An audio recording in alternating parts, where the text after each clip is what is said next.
The crumpled $20 bill in my wallet told a story I never intended to write.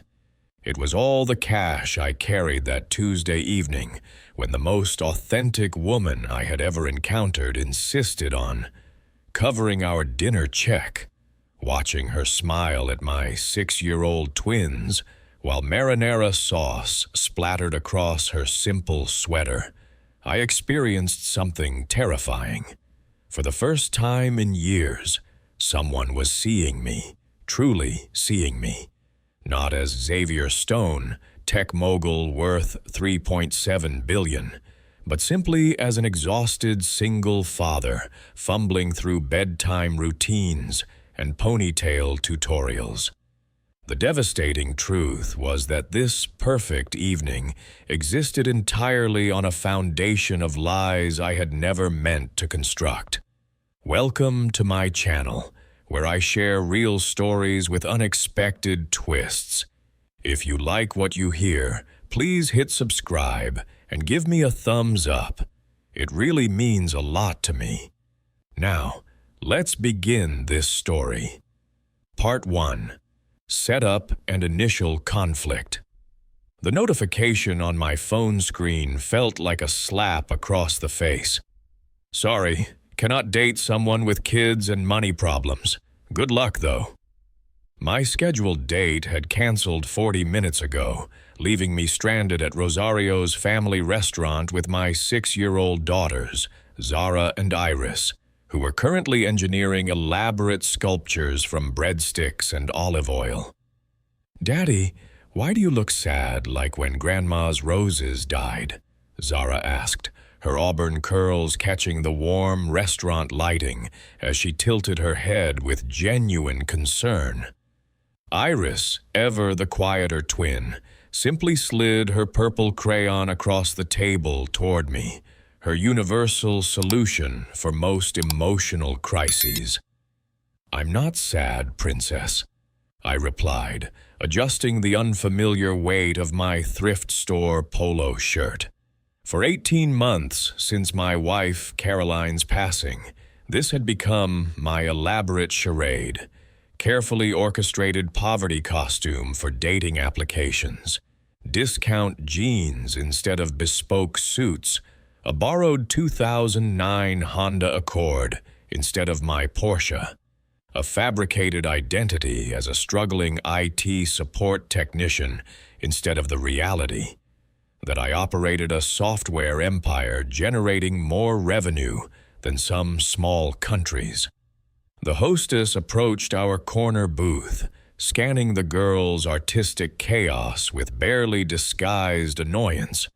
"Sir, we do need this table for other families waiting."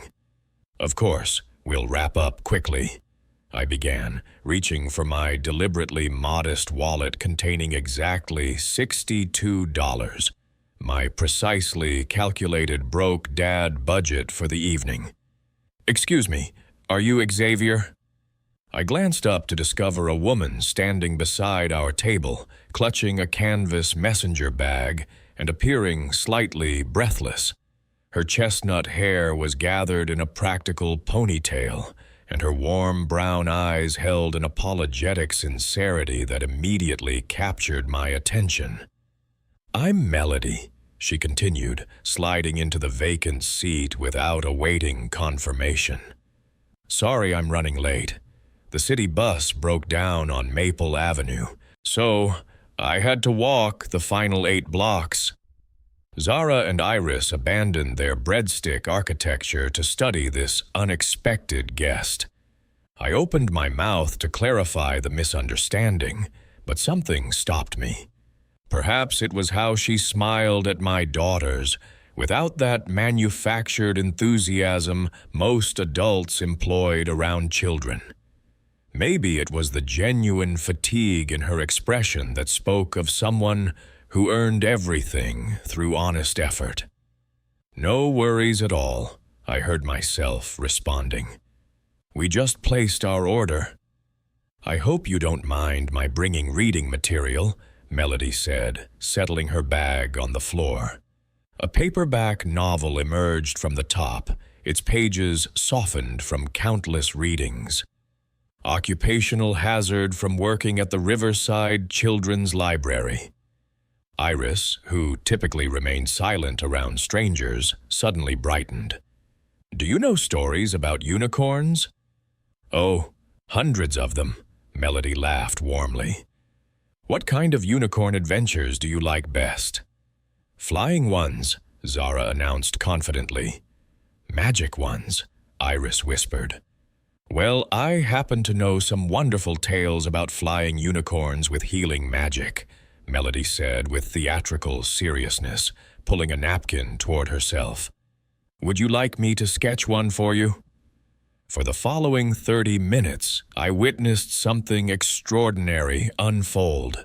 Melody drew elaborate scenes of winged unicorns soaring through rainbow clouds, while the girls giggled and contributed their own artistic flourishes. She listened to Zara's animated retelling of her kindergarten science experiment, with the same focused attention most people reserved for crucial business negotiations. When Iris accidentally knocked over her apple juice, flooding the table, Melody simply grabbed additional napkins and shared an amusing story about accidentally spilling an entire coffee pot on the library's computer system. You're incredibly natural with them, I observed as our dinner plates arrived. Melody looked up from helping Iris navigate her spaghetti. I adore children. They possess this beautiful honesty about everything, their preferences, their feelings, their thoughts. Adults could learn tremendously from that kind of authenticity. The word authenticity struck me like a physical impact. Here I sat, wearing clothing that cost less than my usual business lunch, pretending to be someone entirely different, while this woman celebrated honesty as humanity's most precious quality. What about you? She asked, directing her complete attention toward me for the first time since arriving. What do you do when you're not managing these two beautiful tornadoes? I work in information technology support, I said, the deception tasting bitter. Phone assistance mostly, nothing particularly exciting. Honest work has its own dignity, Melody replied, and I detected something in her tone, not judgment, but genuine understanding. I imagine dealing with frustrated people all day requires tremendous patience. The check materialized as we finished dessert, shared chocolate cake that had somehow migrated more onto small faces than into mouths. I reached for my wallet, mentally calculating that I possessed exactly enough to cover our meal with a reasonable tip, when Melody's hand gently intercepted my arm. Please, let me handle this one, she said softly, already extracting her worn leather wallet. You absolutely don't need to do that, I protested, but she was already presenting her card to the server. I realize I don't need to, she smiled. But I work full-time with good benefits and live comfortably within my means. A nice dinner out fits easily in my budget, and honestly, this has been the most enjoyable evening I've experienced in months. I stared at her, rendered speechless. This woman, who clearly monitored every expense and probably managed student loans alongside a modest salary, was insisting on paying for dinner with a man she believed struggled financially. Not from pity, but because she genuinely wanted to contribute, because she could afford it, and because extending kindness brought her happiness. As we prepared to depart, Zara tugged on Melody's cardigan. Will we see you again soon? Melody knelt to Zara's eye level, her expression earnest. Would you like that? Both girls nodded enthusiastically. Then I believe we can arrange something special, Melody said, glancing up at me with hopeful inquiry. "I would appreciate that very much," I managed, my voice rougher than intended. Outside the restaurant, beneath the gentle glow of streetlights, Melody embraced both girls' farewell and shook my hand with surprising formality. "Thank you for such a lovely evening, Xavier," she said. "I hope we can repeat this soon." As I watched her walk toward the bus stop, politely declining my offer of transportation in my supposedly unreliable Honda, I felt something I had not experienced in 18 months, genuine hope, and beneath it, a growing anxiety about the elaborate deception I had woven around my heart. Sometimes the most beautiful connections begin with the lies we tell ourselves about what we deserve. 4 days later, I found myself standing outside the Riverside Children's Library like a nervous teenager preparing to ask someone to homecoming. Zara and Iris pressed their faces against the glass entrance doors, scanning for familiar chestnut hair among the book stacks. "There she is, Daddy." Iris pointed excitedly toward the children's reading circle, where Melody sat cross-legged on a colorful carpet, bringing a story to vivid life for a small audience. Inside, her voice rose and fell dramatically as she animated the tale. And the brave little rabbit declared to the enormous dragon, "I may be small, but I possess something you will never have, pure courage." The children gasped and applauded as she revealed the final page. When she noticed us observing from the reading area's edge, her face illuminated with authentic pleasure. "Well, look who decided to visit us," she announced to the group. "We have some wonderful new friends joining our story time today." Zara and Iris required no additional invitation. They settled onto the carpet as though they had attended story time their entire lives. For the next hour, I watched Melody work magic with picture books and character voices, completely in her natural element. "You're genuinely gifted at this," I told her afterward as she reshelved books with practiced efficiency. 7 years of library science education and 9 years of hands-on practice, she smiled. "Though some days I still feel like I'm improvising everything." "Could I perhaps invite you to lunch?" I asked, the words tumbling out before I could reconsider. "There's a farmer's market with food vendors in Centennial Park today. Nothing elaborate, just—" "I love farmer's markets," Melody interrupted, her eyes sparkling. "Give me 5 minutes to collect my things." The market buzzed with Saturday afternoon energy, families spreading picnic blankets on grass, couples sharing kettle corn, children weaving between colorful vendor booths with sticky fingers and enormous smiles. We discovered a spot beneath a maple tree where Zara and Iris could play while we conversed.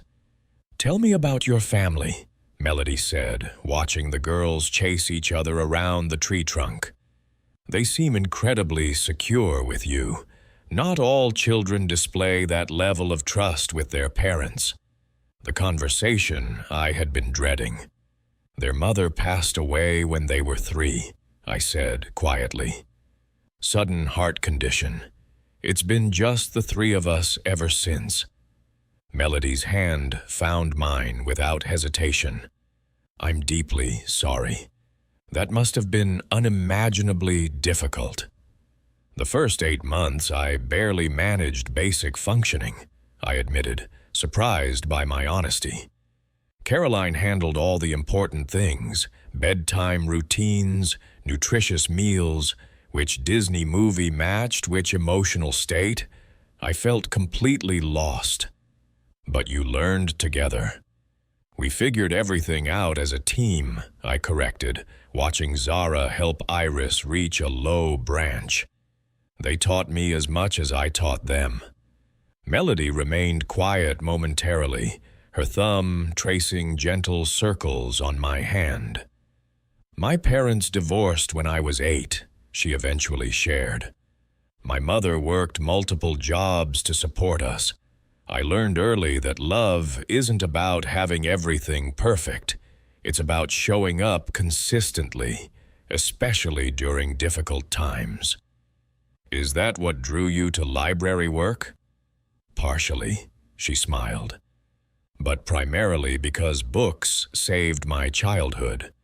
When home felt chaotic or school became overwhelming, I could escape into stories where problems found solutions and heroes discovered their way home.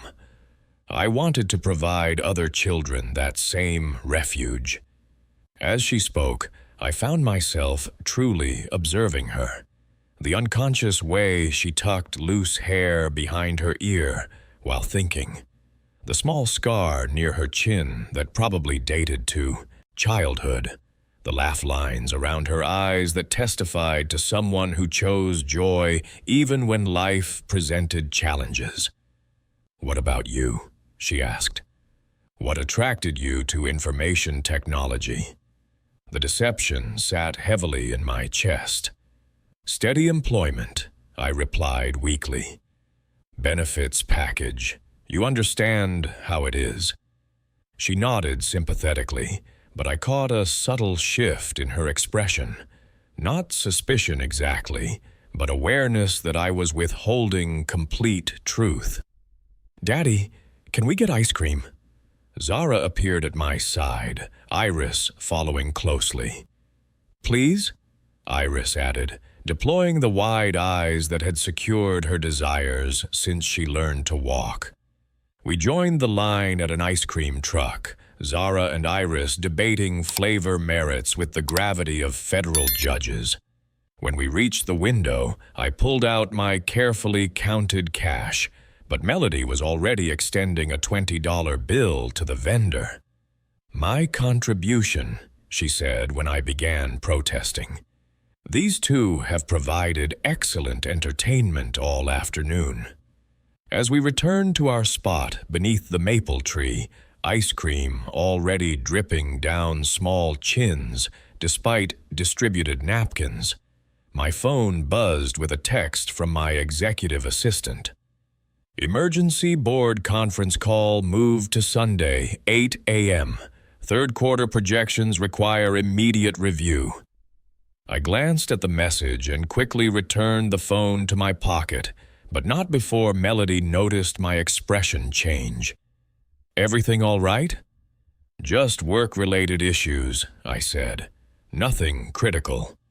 But it was critical. The third quarter projections awaiting me represented 6 months of strategic planning and market analysis. The emergency board call would determine whether we proceeded with our largest acquisition in company history.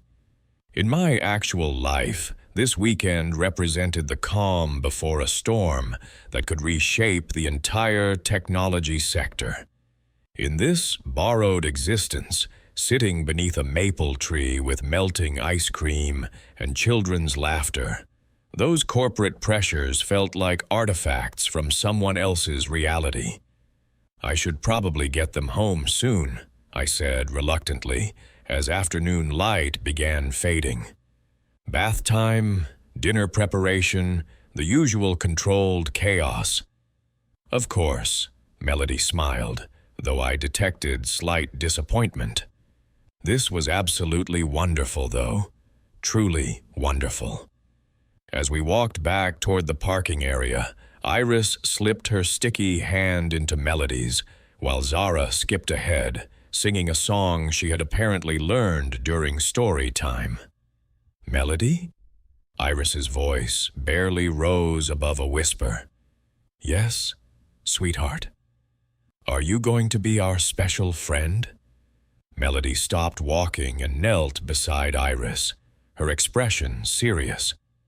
"I would love to be your special friend, if your daddy thinks that's a good idea." Iris looked back at me with those enormous eyes. "Daddy?" I think that would be absolutely wonderful, I managed around the tightness in my throat. Good, Iris declared with satisfaction, then skipped ahead to rejoin her sister.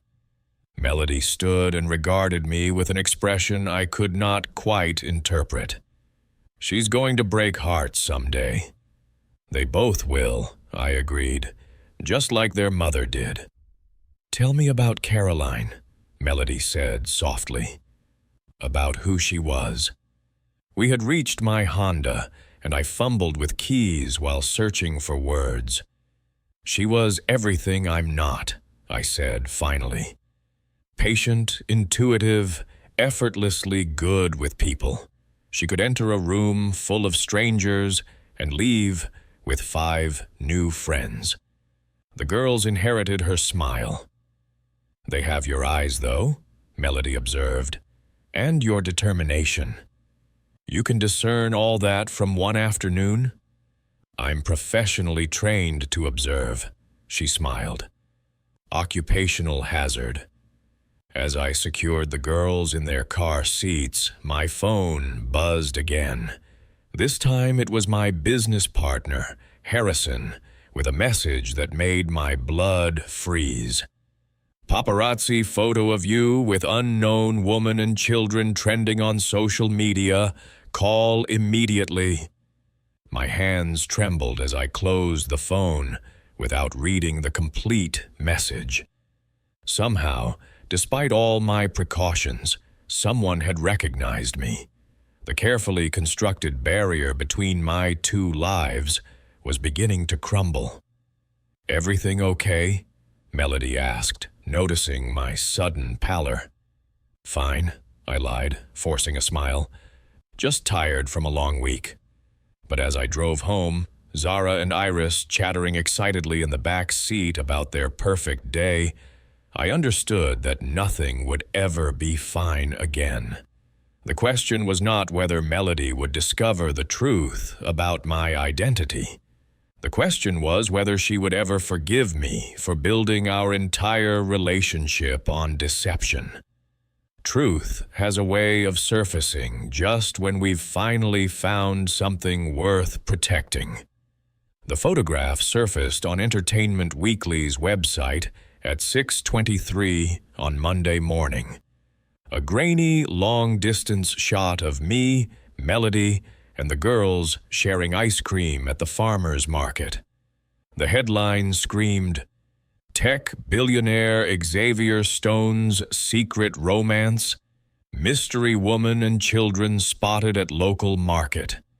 By 8 a.m., when I should have been leading the emergency board conference call, I was instead barricaded in my home office, watching my carefully constructed double life detonate across the internet. Xavier Stone, Chief Executive Officer of Stone Technologies, estimated net worth $4.2 billion. My assistant, Patricia, read from her tablet, her voice carefully neutral. Recently photographed with an unidentified woman and 2 young children at Centennial Park Farmers Market. Sources close to Stone confirm he has been widowed since 2023, but has maintained complete privacy regarding his personal life. Sources close to Stone, I repeated bitterly. That eliminates roughly half the people in this building. My phone had been ringing continuously since 7 a.m. Reporters, board members, investment analysts, and entertainment bloggers all demanding explanations about Melody's identity and why I had been concealing her. The irony was not lost on me. I had spent 18 months protecting the twins from public attention, only to accidentally expose an innocent woman to media scrutiny because I was too cowardly to be honest about my identity. "Sir?" Patricia's voice interrupted my downward spiral. "The Riverside Children's Library is on line 4. They say it's extremely urgent." My heart stopped completely. "Connect them immediately." "Mr. Stone?" The voice was unfamiliar, formal. "This is Director Margaret Valdez from Riverside Children's Library. We need to discuss the situation involving our employee, Melody Harper." "What specific situation?" I asked, though dread already provided the answer. "As of this morning, our library has received over 300 phone calls and emails from reporters requesting interviews with Miss Harper. We currently have photographers stationed outside our building and her residential address. This level of media attention is highly problematic for a public educational institution." "Is Melody there? May I speak with her?" "Miss Harper contacted us this morning to report she's unable to come to work." Director Valdez's tone grew increasingly cold. "Understandably, considering there are currently 20 photographers camped outside her apartment complex. 20 photographers outside Melody's modest apartment, violating her privacy, disrupting her peaceful existence, all because I was too selfish to walk away from the most genuine thing that had happened to me since Caroline's death. "I need to fix this situation," I said. "Mr. Stone, I'm going to be completely direct with you. Miss Harper is one of our most treasured employees. She's dedicated, beloved by the families she serves, and has never created a moment of difficulty in 9 years of employment. However, our Board of Trustees is convening this afternoon to discuss whether her association with you compromises our institution's ability to serve the community without media interference." The implication hit me like physical violence. "You're going to terminate her employment." "We're going to do whatever becomes necessary to protect our mission of serving the community," Director Valdez replied diplomatically. "I suggest you carefully consider how your actions have affected an innocent woman who never requested involvement in your public existence." After she disconnected, I sat in my leather executive chair, surrounded by success symbols that suddenly felt like prison walls. Through my floor-to-ceiling windows, I could observe the city skyline I had helped shape through strategic investments and corporate partnerships. None of it mattered if Melody lost her career because of my selfishness. "Cancel the board meeting," I instructed Patricia. "Cancel everything today." 30 minutes later, I stood outside Melody's apartment building, having battled through a gauntlet of photographers and reporters who shouted questions while cameras flashed like lightning strikes. The modest 4-story building where Melody lived resembled a war zone. I located her apartment number and climbed stairs 2 at a time, my heart hammering against my ribs. When I knocked on her door, the sound seemed to echo through the hallway like a gunshot. "Melody, it's Xavier. Please, I desperately need to explain everything." Silence stretched between us, broken only by muffled traffic sounds and distant voices from the street below. "I know you're inside," I said, pressing my palm against the door. "I know you've seen the news coverage. I know you probably despise me right now, and you have every right to feel that way, but please, just allow me to explain." The lock clicked, and the door opened just wide enough for me to see one brown eye peering through the security chain. "Explain what, exactly?" Melody's voice remained steady, but I could hear exhaustion underneath. "Explain how you lied about everything. Explain how you allowed me to pay for dinner when you probably spend more on lunch than I earn in a month. Or explain how you've completely destroyed my life in less than 24 hours. "All of it," I said desperately. "Everything. Please, just give me a chance." The door closed. For a terrifying moment, I thought she was rejecting me completely, but then I heard the chain slide and the door opened wider.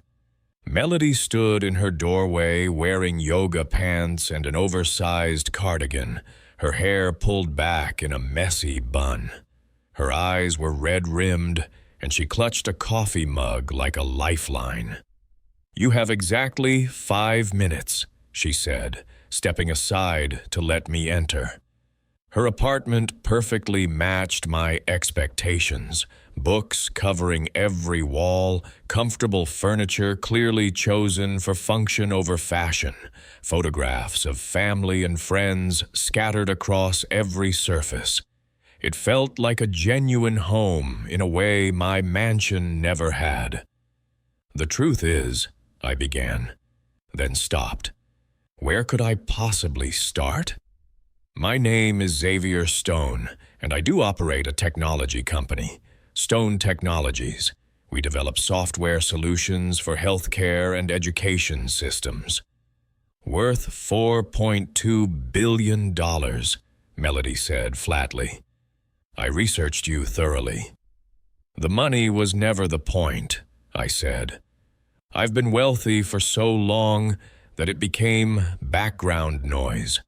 But after Caroline died, when I started considering dating again, I realized that everyone interested in meeting me was actually attracted to what I possessed, not who I was as a person." "So you decided to lie to everyone." "I decided to discover what it felt like to be valued for myself instead of my bank balance," I corrected. "And then I met you. And for the first time in years, someone was truly seeing me, really seeing me, not as a wealthy widower or a business opportunity, but as a father struggling with bedtime stories and playground politics." Melody set down her coffee mug and crossed her arms. "Do you have any comprehension of what my life has been like since 6 a.m.?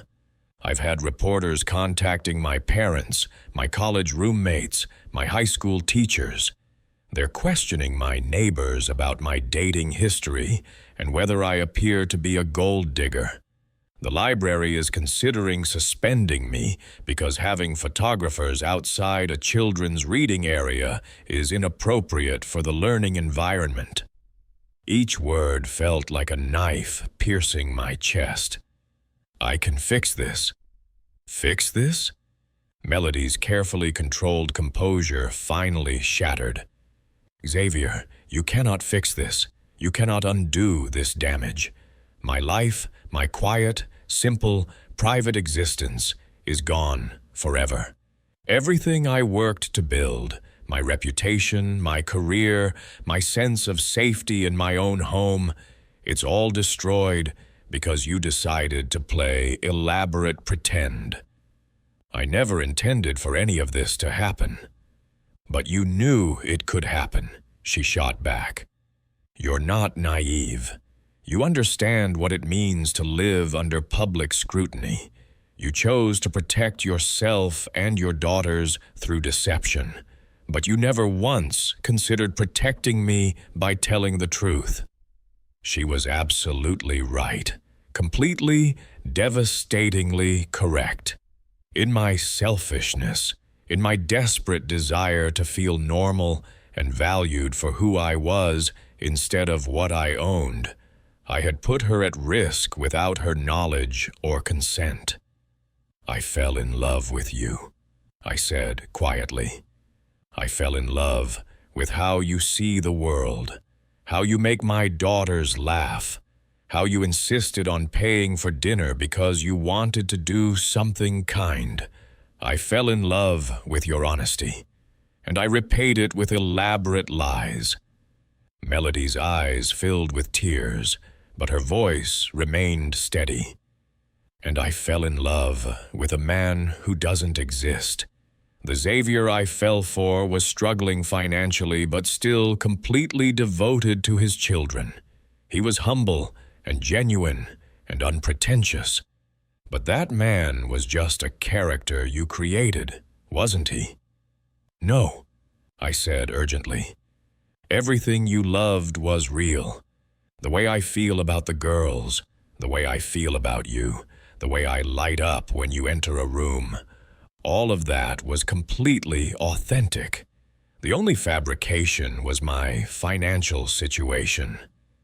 The financial situation that could have solved every stress I've ever experienced, Melody said.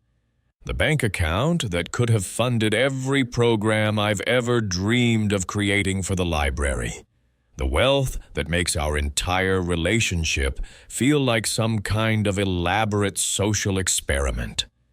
It wasn't, I said desperately.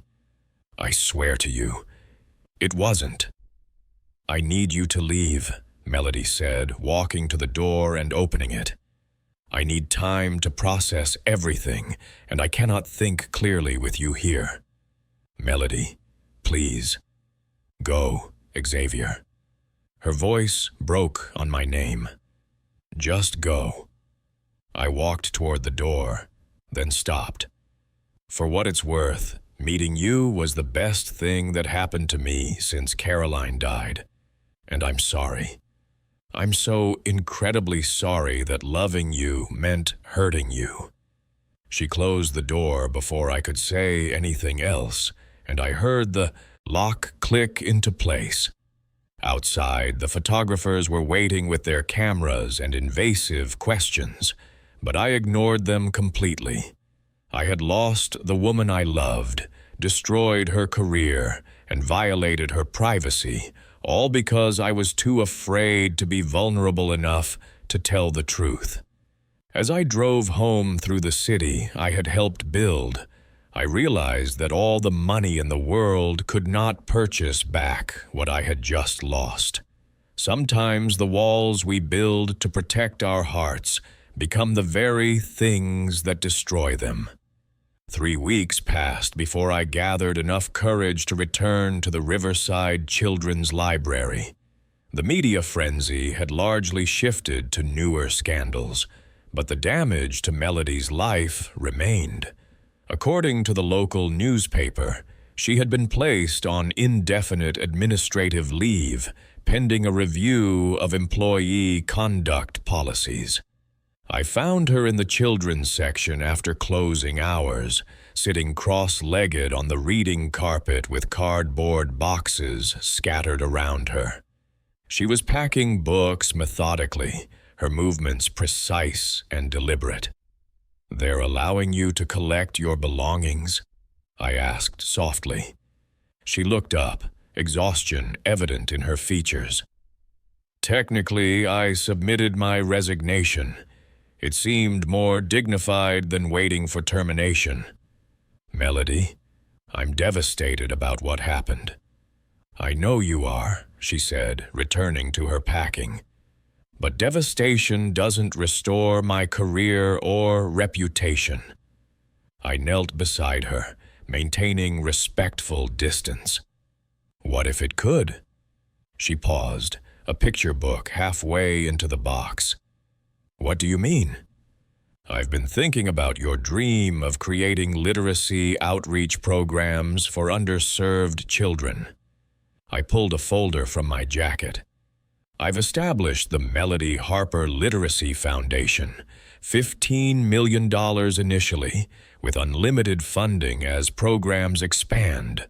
Mobile libraries, after-school reading initiatives, book distribution to communities throughout the region." Melody stared at the folder without accepting it. "You want to purchase my forgiveness?" "No," I said firmly.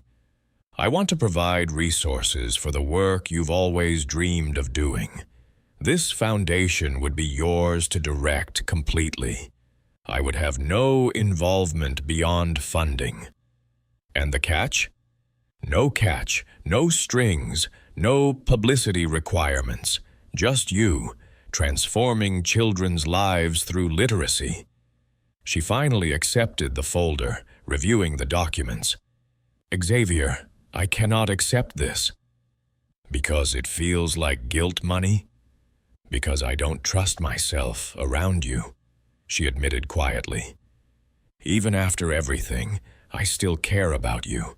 That terrifies me. We sat surrounded by books and broken dreams, the weight of my deception heavy between us. I've been seeing a therapist, I said eventually. Learning why I thought deception was safer than vulnerability. Understanding how to be honest about wealth without letting it define everything. What have you learned? That I was so afraid of being exploited that I never allowed anyone to love me authentically, I admitted. That my daughters deserve a father brave enough to be vulnerable, that you deserved honesty from the beginning. Melody studied my face. What do you want from me? Nothing, I said honestly. Accept the foundation and change the world for children who need books. Be happy. If there's any chance we might find our way back to each other, know that I'm willing to do whatever work that requires.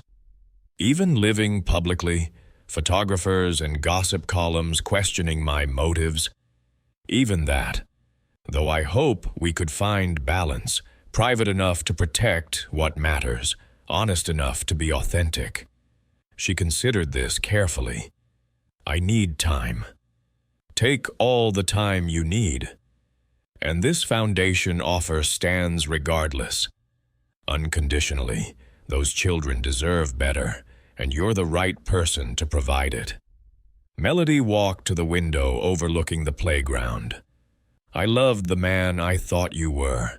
He wasn't perfect, but he was real and devoted to his daughters. He was real, I said. Everything you loved was authentic except my bank balance. But money changes everything, power dynamics, public perception, what's possible. Then help me learn how to handle wealth responsibly. Help me raise daughters who understand money is a tool, not a measure of worth. She turned back, offering a tentative smile. I might be willing to start with coffee. Just coffee and honest conversation. I would like that tremendously. And Xavier, you're definitely paying this time. 8 months later, I stood in the parking lot of the first Melody Harper Literacy Foundation mobile library, watching Zara and Iris help organize books in the colorful converted van that would bring stories to children across 3 counties. Daddy, look! Zara held up a book about dragons learning to read. This has everything we love. Perfect combination, I agreed, accepting her enthusiastic hug. Iris appeared beside me, quieter but equally excited. Melody says we can help her read to kids sometimes. If Daddy agrees, Melody added, emerging from the van with dust on her cheek and joy in her eyes. I think that's an excellent idea, I said, reaching out to brush the dust away. The gesture felt natural after months of rebuilding trust and learning authentic love. The foundation had exceeded every projection. 12 mobile library routes, 15 after-school programs, 30,000 books distributed to children who had never owned one. Melody had built something extraordinary, while somehow avoiding the media spotlight that initially threatened everything. How many children today? I asked as we finished loading. 40 at the community center, then 20 more at the housing complex, Melody replied, consulting her tablet. Plus a reporter from Education Weekly documenting our impact. You comfortable with that? I'm learning that strategic publicity helps the children we serve, and I'm better at setting boundaries now. We had both learned boundaries. I lived more privately despite public interest, and Melody navigated occasional attention without losing herself. Most importantly, We had learned honesty about challenges that came with different relationships to wealth and visibility. "Ready, team?" Melody announced to Zara and Iris, our self-appointed mobile library assistants. "Who wants to bring stories to excited children?" "We do!" they shouted, scrambling into the van. As we drove toward our first stop, I reflected on our conversation the previous evening. Melody had been reading grant applications while I reviewed quarterly reports, both of us comfortable in our shared space. "Do you ever miss the simplicity of pretending?" she had asked. "Sometimes," I had admitted, "but not enough to go back. This is messier but real, and real is worth the complications. Even paparazzi at grocery stores? Even then, though my disguise was apparently terrible. Xavier, you wore designer jeans to our first date. Your disguise was laughable. You knew?" I suspected. Nobody in customer service discusses optimizing user experience protocols when frustrated. Now, arriving at the community center with children's faces pressed against windows waiting for us, I understood what she meant. This life, the foundation, our work, the family we were building, was complicated and sometimes overwhelming, but it was genuine in ways my controlled former existence never was. "Daddy," Iris said as we unloaded books, "when are you and Melody getting married?" The question came so casually I nearly dropped my box. Melody, overhearing, looked at me with raised eyebrows and barely concealed amusement. "Why do you ask, Princess?" "Because Tommy's dad married his stepmom, and now she reads him stories every night like Melody does. And because you smile different now." "I smile different?" "Like you're not worried anymore," Zara added. "You used to look sad even when happy. Now you just look happy." I glanced at Melody, who was watching with an unreadable expression. "Would you like us to get married?" I asked carefully. "Yes," Iris said immediately. "But only if she wants to," Zara added wisely. "Marriage should be about love, not what kids want." "You're absolutely right," Melody said, kneeling to Ruby's level. "Your dad and I do love each other very much. So you will marry?" "Someday," Melody said, looking up at me with a smile that accelerated my pulse. "When we're ready and it feels right for our family." "Cool," Iris declared. "Can I be flower girl?" "We both want to be flower girls," Zara corrected. "You'll both be whatever you want to be," I promised. The afternoon passed in productive chaos, story time, book distribution, and the organized mayhem of 40 excited children discovering free books. I watched Melody in her element, patient with shy children, enthusiastic with exuberant ones, making each child feel their book choice was monumentally important. During a quiet moment, she found me observing from the sidelines. "Penny for your thoughts," she said, taking my hand.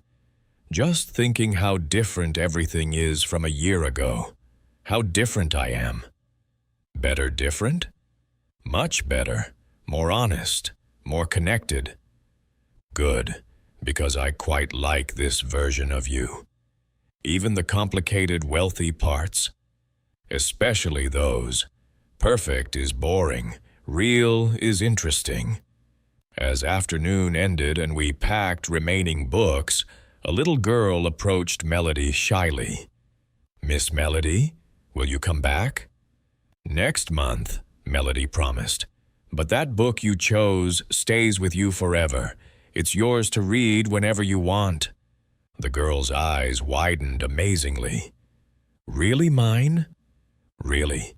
And when you finish, maybe read it to someone else who might enjoy it." Driving home with Zara and Iris sleeping in back seats and Melody's hand warm in mine, I thought about the strange journey bringing us here, the lies that nearly destroyed everything, the truth that proved harder but worthwhile, the love that survived both. "Thank you," I said quietly. "For what?" "For seeing through my terrible disguise, for forgiving me when I didn't deserve it, for teaching me that vulnerability isn't weakness." "Thank you," she replied, "for being brave enough to choose honesty when it was terrifying, for supporting the foundation without controlling it, for loving my dreams as much as your own." "So," I said, glancing at her as we pulled into our driveway, "someday, huh?" "Someday," she confirmed, smiling, "when we're ready." "I love you, Melody Harper. I love you too, Xavier Stone. All of you, even the billionaire parts."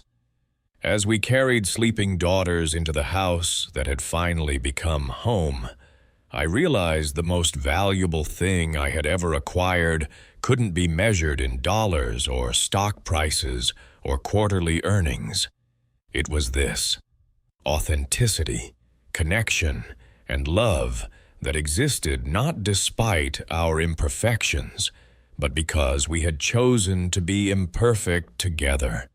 And that was worth more than all the money in the world. Love isn't about finding someone who accepts your perfect self. It's about finding someone who helps you become the person you never knew you could be. If this story touched your heart, if it reminded you that genuine connection requires courage and honesty, please subscribe to this channel for more stories about the complicated, beautiful ways we find each other and ourselves. Thank you for listening, and remember, sometimes the best things in life come not from getting what you want, but from having the courage to be who you really are.